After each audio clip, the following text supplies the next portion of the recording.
Capítulo 12 do Tratado das Tentações. Felizes efeitos das tentações e nas almas negligentes.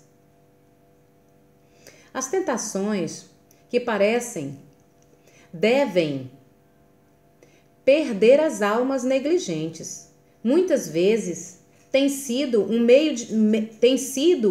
meio de Deus que se tem servido para retirá-las do pecado, do estado de displicência em que elas viviam, e para lhes fazer praticar a virtude como um fervor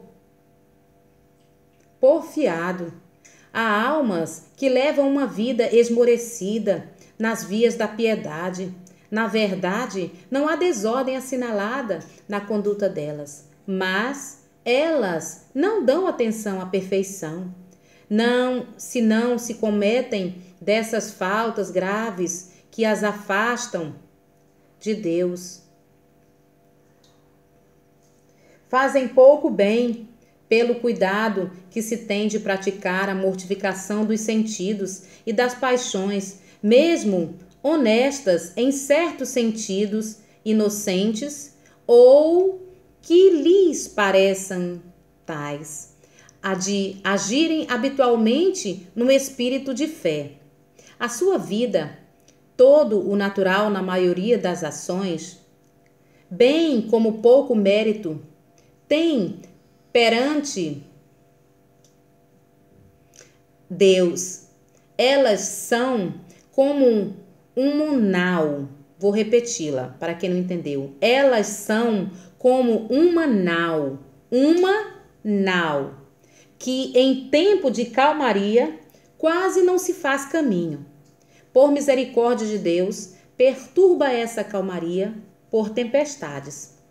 A tentação desperta a piedade adormecida nesta alma, que Deus ilumina nesse momento e que atrai a si por uma graça. Ela se vê de repente à borda de um princípio que lhe faz horror. Vê-se a braços com iníquos ou inimigos que empregam alternamente a doçura e o terror para seduzi-la ou intimidá-la. A religião age então no coração dela com mais força. Assustada com o perigo, ela recorre ao seu Deus, em quem põe toda a sua confiança para sair vitoriosa no combate. Se os assaltos se renovam para evitar perder-se, ela pensa seriamente em se fortificar contra os ataques reiterados dos seus inimigos, por todos os meios que a fé lhe fornece. Destarte aplicada à oração, que deve alcançar-lhe as graças de força de que ela precisa para resistir. Unida a Deus, a quem o perigo e em que ela se acha, reconduz sem cessar, vigilante sobre si mesma, não para cair nas ciladas que se são armadas. Ela não age, mas senão por motivos de piedade, e coloca-se num exercício contínuo de virtude. Tudo o que deseja, tudo o que faz, quer que seja uma homenagem que o seu coração preste a Deus.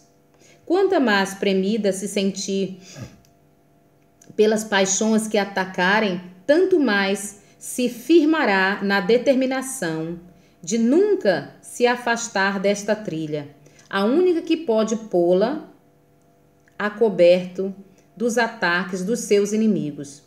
Assim, de uma vida negligente, ela passa logo a uma vida de fervor, em que todos os seus momentos são consagrados a Deus. Essa mudança deve ocorrer se esta alma, até então tíbia, displicente, for fiel à sua graça.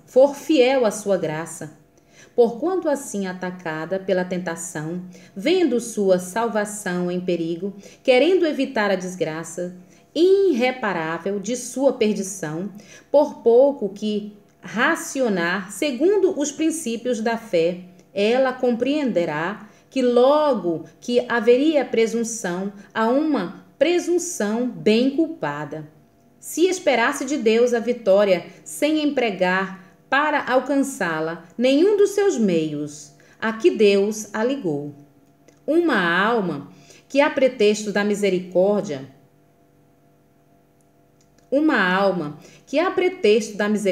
de Deus pretendesse ter os socorros para resistir às tentações que a atacam, embora levasse uma vida dissipada e omitisse ou cumprisse ou com negligência os exercícios de piedade, embora se aproximasse dos sacramentos, ou raramente com pouca preparação, e não quisesse incomodar-se para evitar faltas leves.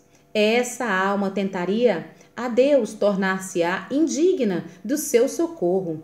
Mereceria que Deus permitisse que ela experimentasse toda a sua fraqueza, que se tornasse escrava de todas as suas paixões.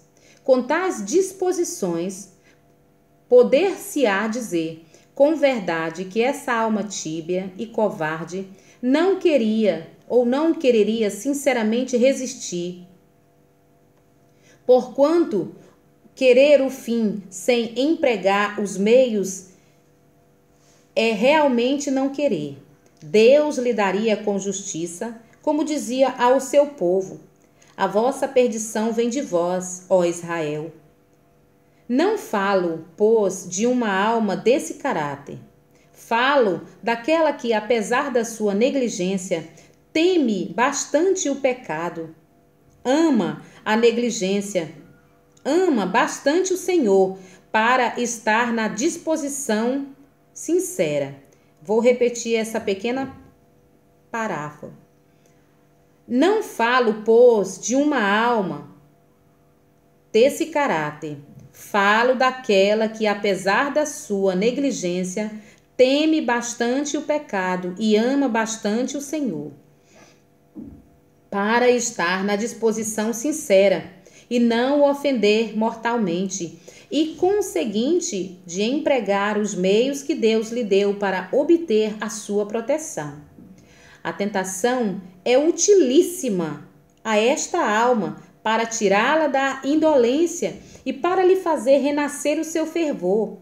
Os padres na vida espiritual convém que Deus permite às vezes que uma alma que está na tibieza caia em alguma falta grave para tirá-la do seu torpor, pelo o horror que ela sente dessa falta.